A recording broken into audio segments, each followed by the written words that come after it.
MLC కవితకు 23 వరకు కస్టడీకి తీసుకుంటూ ఈడీకి ప్రత్యేక న్యాయమూర్తి ఉత్తర్వులు అందజేశారు. అలాగే ఈ నెల 23న కోర్టులో హాజరుపరచాలని కూడా ఆదేశించారు. మద్యం కేసులో కవిత కుట్రదారంటూ ఈడీ ఆరోపిస్తోంది. ఆప్ నేతలకు 100 కోట్ల రూపాయల ముడుపులు ఇచ్చినట్లు, ఆమె అక్రమార్జన 192.8 కోట్లంటూ కస్టడీ పిటిషన్లో వెల్లడించింది ఈడీ.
అటు ఢిల్లీలో కవిత కేసు వాదించేందుకు అడ్వకేట్ టీంని ఏర్పాటు చేస్తున్నారు కేసీఆర్. సోమ భరత్ ఆధ్వర్యంలో ప్రత్యేక లీగల్ సెల్ కూడా ఏర్పాటైంది. ఢిల్లీలోని ప్రముఖ లాయర్లతోనూ మాట్లాడుతున్నారు బీఆర్ఎస్ అధినేత, అలాగే బీఆర్ఎస్ అధిష్టానం. కవిత కేసు కొలిక్కి వచ్చే వరకు ఢిల్లీలోని ఈ లాయర్స్ టీం ఉందని, అలాగే ఇవాళ కవితను కలవనున్నారు ఆమె భర్త అనిల్, అలాగే సోదరుడు కేటీఆర్, హరీష్ రావు. ప్రతిరోజు సాయంత్రం 6 గంటల నుంచి 7 గంటల మధ్య కవితను కలిసేందుకు కుటుంబ సభ్యులకు అవకాశం ఇచ్చింది కోర్టు.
మరోవైపు ఇవాళ కవితను ఈడీ అధికారులు విచారించున్నారు. లిక్కర్ స్కామ్లో ఆర్థిక లావాదేవీలపై ప్రశ్నించే అవకాశం కనిపిస్తోంది. సాయంత్రం 5 గంటల వరకు ఈ విచారణ కూడా కొనసాగే అవకాశం ఉంది. సాయంత్రం 6 గంటలకు కవితను కలవనున్నారు కేటీఆర్, హరీష్ రావు, అలాగే కవిత భర్త అనిల్, అలాగే లాయర్ కూడా. మొత్తం మీద అటు లీగల్ టీంని ఏర్పాటు చేశారు బీఆర్ఎస్ అధినేత కేసీఆర్. ఒక లీగల్ టీం, ప్రత్యేకమైన టీం కవిత కేసు వాదించేందుకు ఢిల్లీకి వెళ్తున్నారు. ఈ కేసు ముగిసే వరకు అక్కడే ఉండనున్నారు వాళ్ళంతా. దీనిపై ప్రత్యేక దృష్టి పెట్టారు కేసీఆర్. ఆల్రెడీ ఆయన ఢిల్లీలోని ప్రముఖ లాయర్లతో కూడా ఆయన ఫోన్లో మాట్లాడుతున్నట్టు తెలుస్తోంది.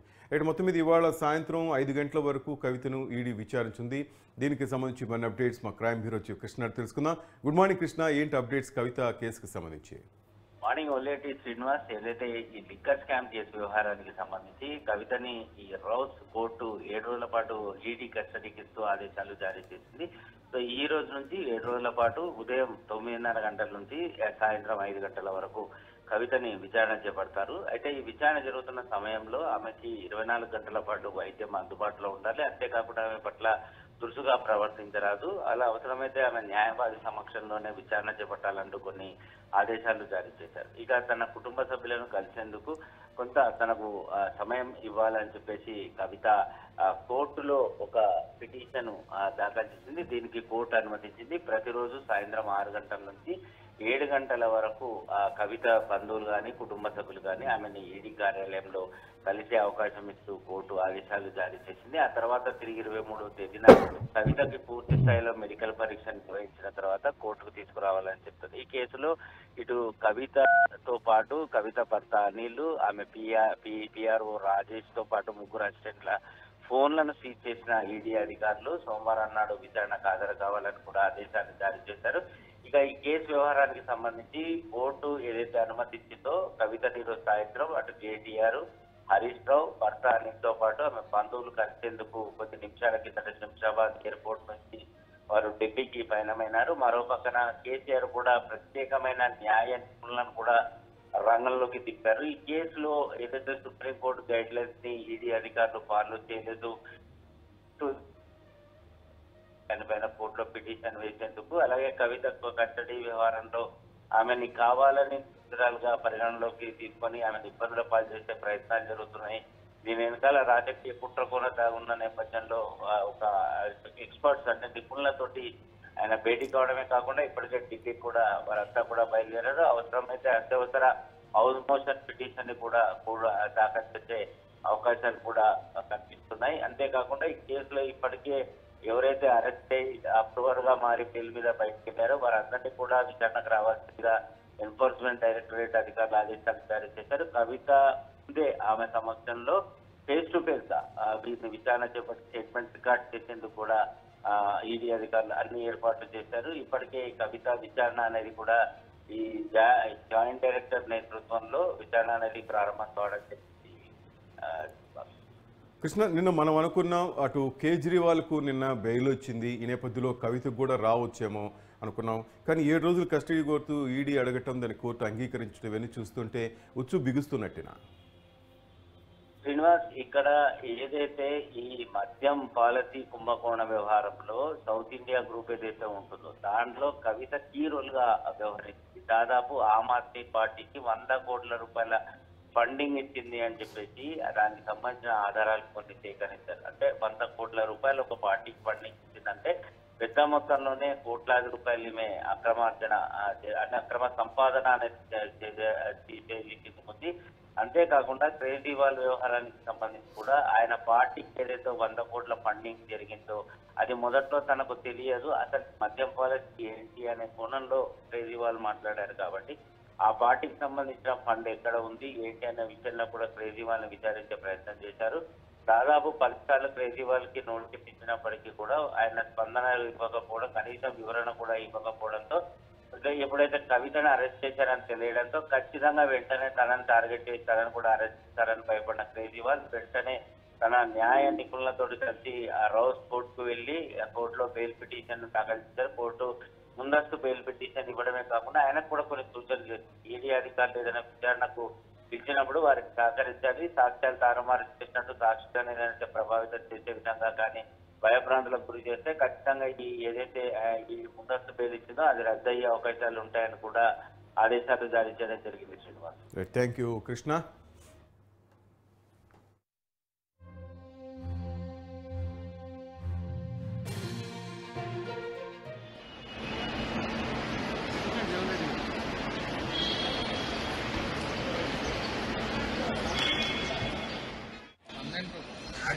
సబ్సిడీస్ ఉన్నప్పుడు అరెస్ట్ చేయకూడదు.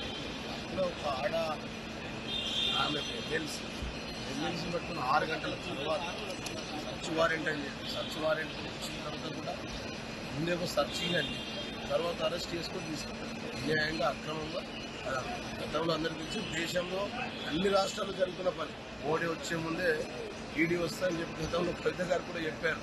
ముందు మోడీ గారు రాకముందు ఈడీ వచ్చి అదే రోజు మోడీ గారు ఉన్న సందర్భంలో అన్యాయంగా అక్రమంగా ఒక ఆడపిల్లని ఈ పిఎంఎల్ యాక్ట్లో మొదటిసారిగా దేశంలో ఒక స్త్రీని అరెస్ట్ చేయడం ఇది ప్రథమం.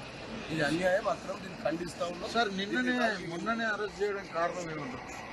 అరెస్ట్ చేయడానికి ఈరోజు నోటిఫికేషన్ వస్తుంది కదా, దాని తర్వాత ప్రజల్లో వేరే వ్యతిరేకత వస్తుంది కాబట్టి ఆ విధంగా అని చెప్పి కంపల్సరీ కామన్ గా దేశవ్యాప్తంగా 27 రాష్ట్రాలు ఇప్పటికి 23,000 పైసలు కేసులు ఉన్నాయి.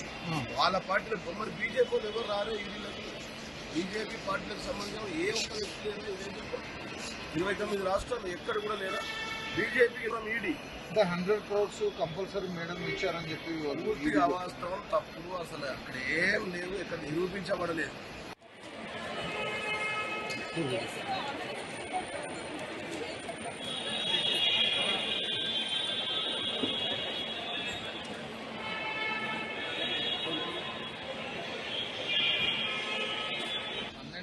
మ్యాటర్ అంటే సబ్సిడీస్ ఉన్నప్పుడు అరెస్ట్ చేయకూడదు.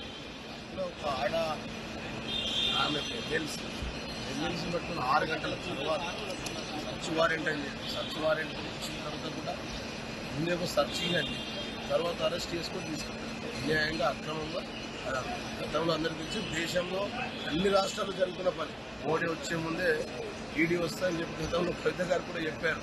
ముందు మోడీ గారు రాకముందు ఈడీ వచ్చి అదే రోజు మోడీ గారు ఉన్న సందర్భంలో అన్యాయంగా, అక్రమంగా ఒక ఆడపిల్లని ఈ పిఎంఎల్ యాక్ట్లో మొదటిసారిగా దేశంలో ఒక స్త్రీని అరెస్ట్ చేయడం ఇది ప్రథమం. ఇది అన్యాయం, అక్రమం. దీన్ని ఖండిస్తా ఉన్నాం. సార్ మొన్ననే అరెస్ట్ చేయడం కారణం ఏమంటారు? అరెస్ట్ చేయడానికి ఈరోజు నోటిఫికేషన్ వస్తుంది కదా, దాని తర్వాత ప్రజల్లో వేరే వ్యతిరేకత వస్తుంది కాబట్టి ఆ విధంగా ఏం చేసి కంపల్సరీ కామన్గా దేశవ్యాప్తంగా 27 రాష్ట్రాలు ఇప్పటికి 23,000 పైసలు కేసులు ఉన్నాయి.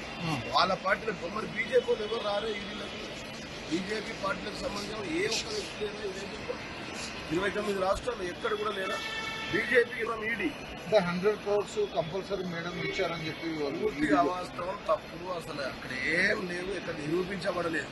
మ్యాటర్ అంటే సబ్సిడీస్ ఉన్నప్పుడు అరెస్ట్ చేయకూడదు. అందులో ఒక ఆమె ఎమ్మెల్సీ పట్టుకుని 6 గంటల తర్వాత సర్చ్ వారెంట్ అయింది. సర్చ్ వారెంట్ ఇచ్చిన తర్వాత కూడా ముందే సర్చింగ్ అండి, తర్వాత అరెస్ట్ చేసుకొని తీసుకుంటారు. అన్యాయంగా, అక్రమంగా. గతంలో అందరికీ తెలిసి దేశంలో అన్ని రాష్ట్రాలు జరుగుతున్న పని. మోడీ వచ్చే ముందే ఈడీ వస్తాయని చెప్పి గతంలో పెద్ద గారు కూడా చెప్పారు.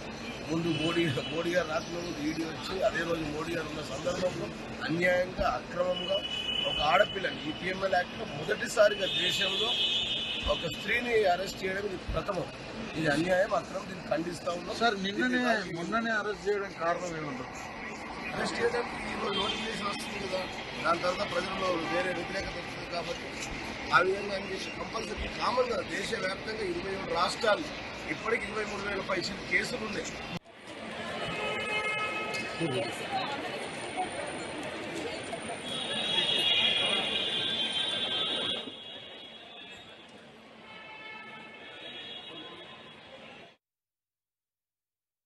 రైట్, మొత్తం మీద ఎమ్మెల్సీ కవితకు 23వ తేదీ వరకు ఈడీ కస్టడీలోకి తీసుకున్నారు. ప్రత్యేక న్యాయమూర్తి ఉత్తర్వుల మేరకు ఈ నెల 23న కోర్టులో హాజరుపరచాలన్నట్టు కోర్టు ఆదేశించింది. మద్యం కేసులో కవిత కుట్రదారంటూ ఈడీ ఆరోపిస్తుంది. ఆప్ నేతలకు దాదాపు 100 కోట్ల ముడుపులు ఇచ్చినట్లు, ఆమె అక్రమార్జనే 192.8 కోట్లంటూ కస్టడీ పిటిషన్లో వెల్లడించింది ఈడీ. మొత్తం మీద కవితకి సంబంధించి ఢిల్లీలో కవిత కేసు కోసం అటు అడ్వకేట్ టీంను కూడా ఏర్పాటు చేయనున్నారు కేసీఆర్.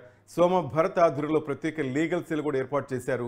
ఢిల్లీలోని ప్రముఖ లాయర్లతోనూ మాట్లాడుతోంది బీఆర్ఎస్ అధిష్టానం. కవిత కేసు కొలిక్కి వచ్చే వరకు ఢిల్లీలోనే లాయర్స్ టీం ఉండబోతోంది.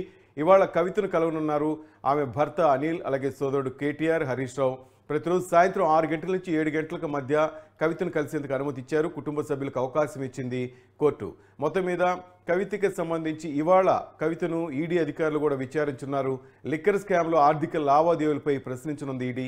5 గంటల వరకు ఈ విచారణ కొనసాగే అవకాశం ఉంది. సాయంత్రం 6 గంటలకు కవితను కలవనున్నారు కేటీఆర్, హరీష్ రావు.